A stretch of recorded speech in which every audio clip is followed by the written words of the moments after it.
véritable success story de la radio Espace Guinée, les grandes gueules, détentrices des meilleurs scores radio en Guinée, de la meilleure émission talk show, a donné le créneau horaire du départ au bureau et du retour à la maison, récoltant depuis des années consécutives le titre d'émission la plus écoutée en Guinée, toutes catégories confondues. Un grand total de plus de 5 millions d'auditeurs ont été fidèles au talk show Les GG, diffusé jour après jour sur toutes les stations du réseau Adafo Média de 9h à 10h30, un exploit qui restera longtemps dans les annales de la bande FM en Guinée. On en vient à Matoto, à ce feuilleton de Matoto qui pourrait connaître son dénouement ce jeudi. Des dispositifs sécuritaires impressionnants, à la limite dissuasifs en ce moment. Depuis ce matin plutôt, tout autour de du siège de la maison communale de Matoto. C'est en prévision des tensions en perspective à l'occasion de la reprise attendue ce jeudi 7 février de l'élection de l'exécutif communal de cette circonscription électorale. Dans une déclaration hier soir, le parti de la cellule d'Alain Diallo a réaffirmé qu'il était hors de question pour lui de prendre part à une quelconque reprise si celle-ci devait porter sur le poste de maire. Les autorités du ministère de l'administration du territoire, quant à elles, et le camp d'en face, le RPG Arc-en-Ciel, sont par contre bien décidés à aller à cette reprise. Pourquoi l'UFDG boycottera-t-elle cette reprise et qu'en pense le RPG Arc-en-Ciel? À l'instant même, ici et maintenant, nous braquons nos projecteurs sur cette élection, c'est la reprise de cette élection ici à Matoto. En direct dans cette émission, un de nos envoyés spéciaux du côté de la mairie de Matoto, Amadou Ouribari. Bonjour Amadou Ouribari. Bonjour Abakar, bonjour à toute l'équipe de Grande Gueule. Bienvenue sur cette antenne, allez-y. Amadou Ouribari, quelle est l'atmosphère qui prévaut actuellement à la mairie de Matoto? Écoutez, Moussa Moïse, au moment où je vous parle, je suis au domicile privé donc du maire Kalemodou Yansani, il faut le rappeler, parce que le matin, on a d'abord fait un constat du côté de la mairie de Matoto. Il y a un important, il faut le rappeler, un important dispositif sécuritaire. La presse n'a pas accès. Oui, mais pas du candidat. Amadou, il faut corriger. Vous venez de dire le maire. Je pense qu'il faut corriger. Kalemodou, l'honorable, je rectifie donc l'honorable. Bien. Yansane, je rectifie bien Abakar Diallo. Bien. Donc nous sommes à son domicile, il faut le rappeler. Tout à l'heure, Kalemodou Yansane a quitté donc sa maison. On nous apprend qu'il sera à la maison mortuaire. Vous savez, hier, l'ancien maire de Matoto est décédé. Donc il s'est rendu là pour les salutations d'usage. Alors, en tout cas, l'avis des militants donc, ont rallié son domicile, ils sont actuellement ici. Ils disent attendre la consigne donc, des responsables du parti politique. Certains, ils sont divisés, je le disais tout à l'heure. Certains veulent marcher vers la mairie pour aller empêcher donc la reprise du vote. Certains disent donc qu'il faut attendre la consigne des responsables, puisque nous avons appris que pour le moment, ils ont reçu la consigne de leurs responsables de patienter, d'attendre leur consigne. Bien, donc pour le moment, il n'y a pas l'ombre de militants de l'UFDG à la mairie de Matoto. Non, pas du tout. Tous les militants donc ont décidé de rallier le domicile privé de Kalemodou. Mais je le rappelais tout à l'heure, Bakar, il faut le dire, il y a un important dispositif sécuritaire donc à la mairie. Vous le savez, cette fois-ci, ils ont choisi donc les locaux qui abritent l'état civil pour délibérer, donc pour procéder à cette reprise du vote. Donc même la presse n'a pas accès. Tous les journalistes campent dehors. Nous attendons. Nous sommes donc au domicile de Kalemodou, ou peut-être d'un moment à l'autre, on va donc retourner à la mairie pour voir quel est le climat qui prévaut là. Amadou Ouribari, donc un de nos reporters qui suit cette reprise attendue ce jeudi de l'élection de l'exécutif communal de Matoto. On va aller dans un instant justement au cœur même de ce dispositif sécuritaire, là où même cette reprise est attendue, pour retrouver un de nos reporters, Djibril Ba, que nous allons appeler dans un instant. Moussa Moïse, on vient d'écouter. Bien, on me signale que Djibril Ba est là. Bonjour Djibril. Oui. Bonjour Abakar. Bienvenue. Dites-nous, quel climat prévaut-il sur place? Vous êtes à la maison communale de Matoto, où est attendue dans les heures qui suivent cette reprise de l'élection de l'exécutif communal. Décrivez-nous l'ambiance et le dispositif sécuritaire sur place.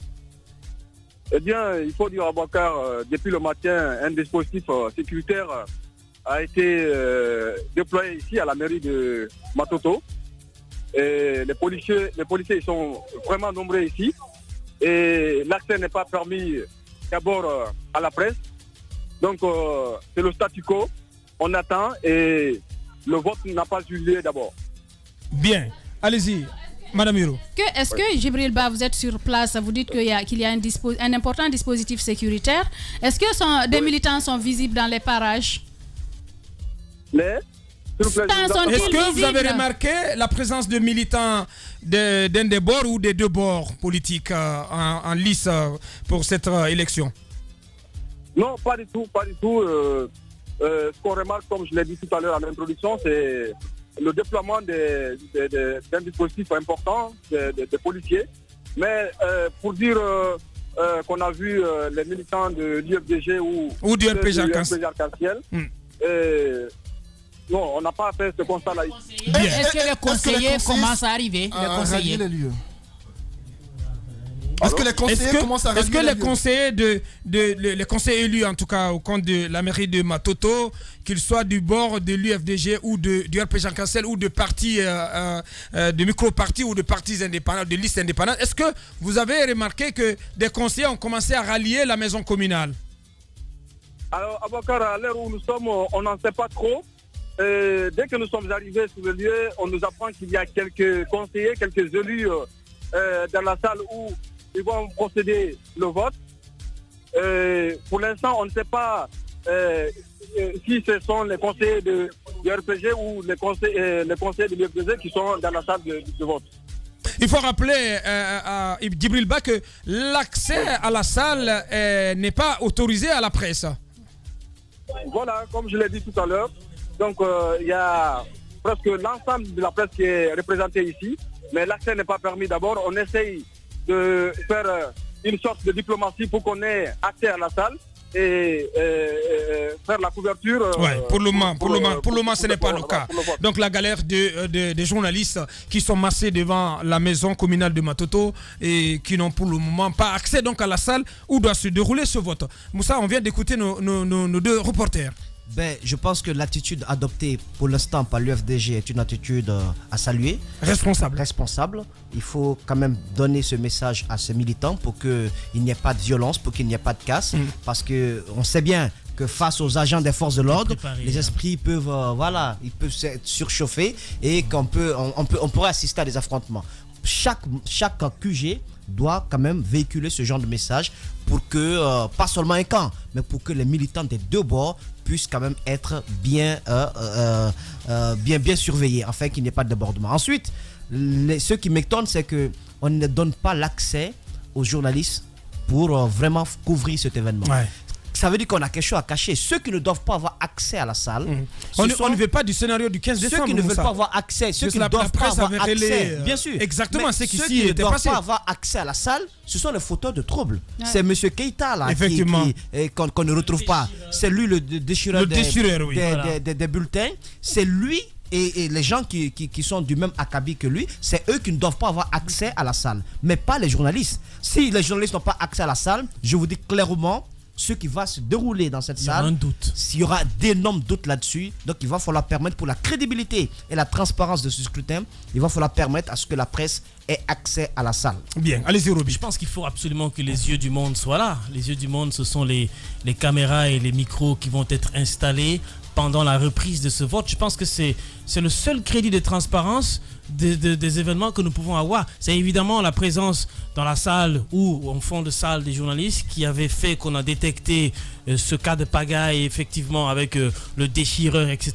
Je pense qu'il est important aujourd'hui qu'à la reprise, si nous voulons que les esprits se calment, si nous voulons que transparence y a, il faut qu'on laisse la presse s'introduire dans cette salle, qu'on les aide même parfois à s'installer confortablement pour qu'il y ait des angles de prise de vue pour faire en sorte que finalement le vote se déroule dans de bonnes conditions, bien vu et au su de tout le monde. Et le résultat, certes, qui sortira là, peut-être que ce sera accepté finalement par parole aux acteurs politiques à présent. Nous avons M. Aliou Condé de l'UFDG en direct. Les grandes gueules. Bonjour M. Condé.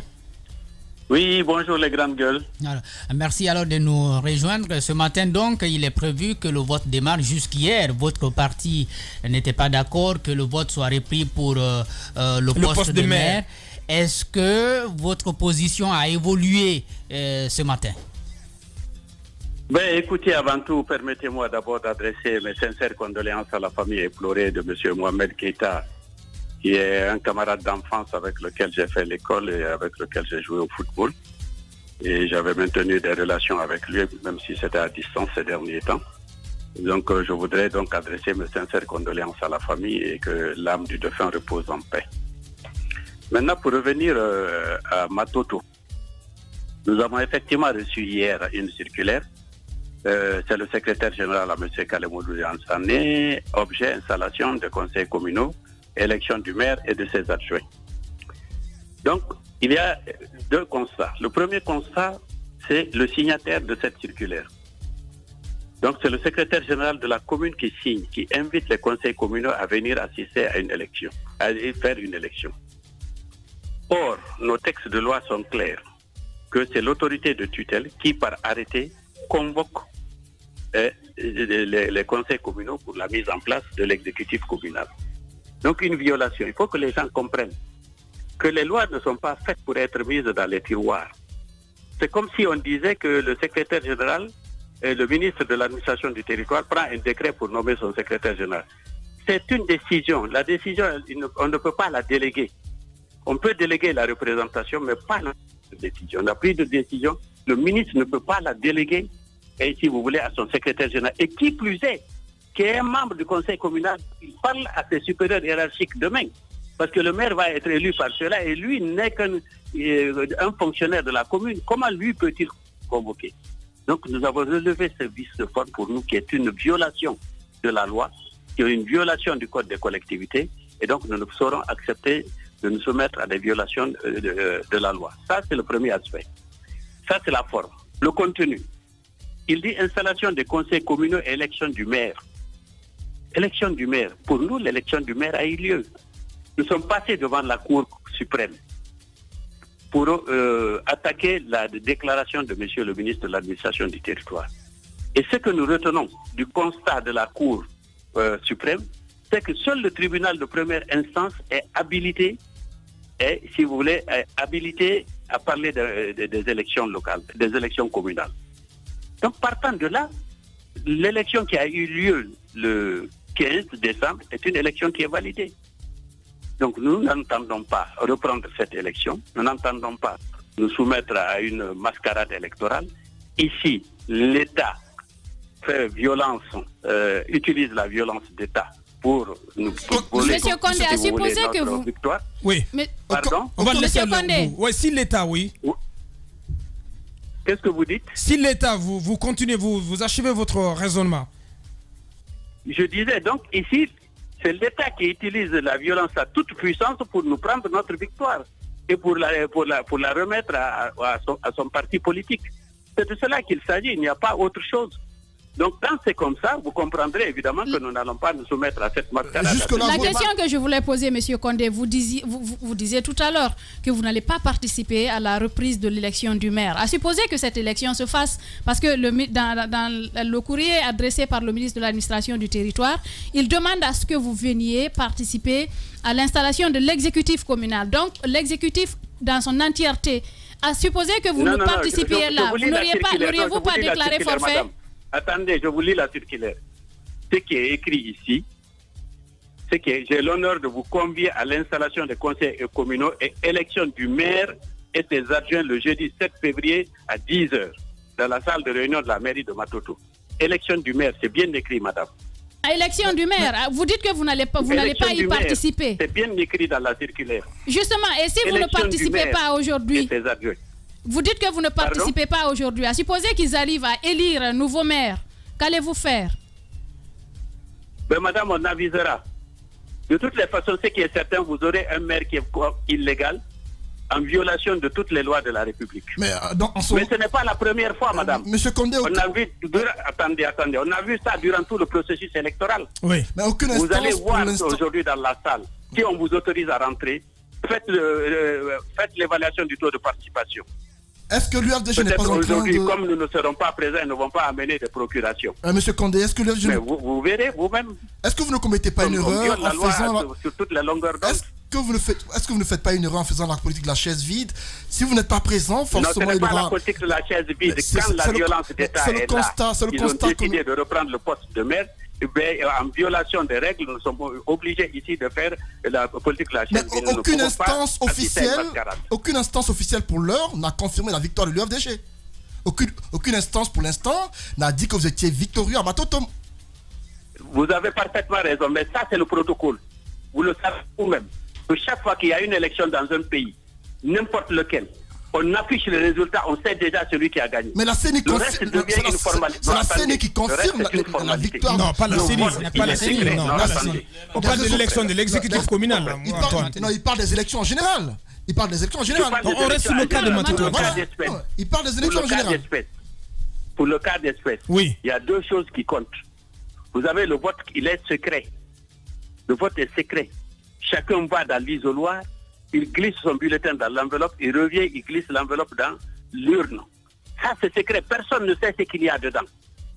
Mais une fois qu'on a fait le dépouillement, on a donné le contenu de ce qu'il y avait dans les enveloppes, que c'est connu. Donc, on a dit par deux fois qu'un des candidats, on a compté d'abord le nombre d'enveloppes, c'est 45. Ensuite, un des candidats a obtenu 23, le résultat est connu. Le reste, c'est une formalité. De dire, il a obtenu 23, il est déclaré élu. Ça, c'est la formalité. Il ne faut pas le comprendre à l'élection. Donc, pour nous, ça, c'est clair. Et qui a interrompu le processus? Le processus aurait pu continuer si on était de bonne foi. Parce qu'une fois qu'il a été vidé, on aurait pu continuer. Nos délégués, nos conseillers ont demandé la continuation. Le président de séance qui était là, qu'on n'a pas voulu écouter, que la délégation gouvernementale a violenté, en quelque sorte, puisque c'est lui qui avait seul le pouvoir de suspendre la séance. On ne l'a pas autorisé à continuer, il a demandé la continuation, les gens ont quitté la salle. Que voulez-vous que l'on dise? Et les résultats de ce vote, ce n'est pas l'UFDG qui l'a proclamé à la face du monde, c'est vous les médias. Et c'est pour cette raison que nous disons que pour améliorer le processus électoral en République de Guinée, il est bon que désormais la presse soit présente pour dire ce qui s'est réellement passé, que ce ne soit pas les partis prenant simplement qui disent ce qu'elles ont constaté.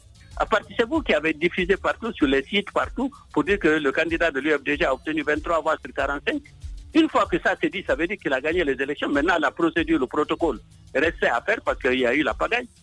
Ensuite, ce que je veux dire, si on ne voulait pas qu'il y ait la pagaille, à partir du moment où il y a la première intervention de M. Keïta, oui. Pourquoi toutes les dispositions sécuritaires n'ont pas été prises pour que ça ne se répète pas? On a fait sciemment. Pourquoi il est rentré de nouveau dans la salle? Donc, avec la complicité de l'administration qui était là, et que cette administration nous convoque aujourd'hui pour reprendre et vous voulez que nous on accepte, on ne peut pas l'accepter. Bien. L'UFDG donc cohérente dans sa démarche qui reste donc droite dans ses bottes, pas question de cautionner une quelconque reprise de l'élection de l'exécutif communal à Matoto. Merci à vous, M. Aliou Condé. Merci d'avoir répondu à nos questions ce matin. Nous devons tous être attachés au respect des lois. Bien. Merci. Merci.